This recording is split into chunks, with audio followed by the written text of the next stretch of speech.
You ask Tiger to solve. This deals with linear equations with one unknown. The final result is c equals -6/13. Let's solve it step by step. Simplify the expression. Group like terms.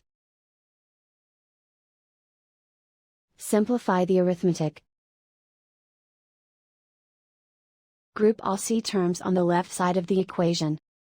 Subtract 11c from both sides. Group like terms.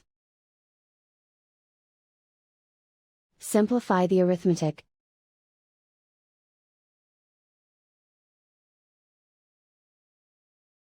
Group all constants on the right side of the equation.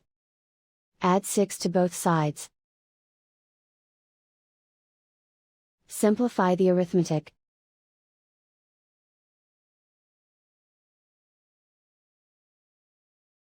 Isolate the c. Divide both sides by -13. Cancel out the negatives.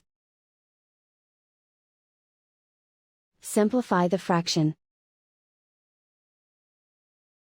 Move the negative sign from the denominator to the numerator. And so the final result is c equals -6/13.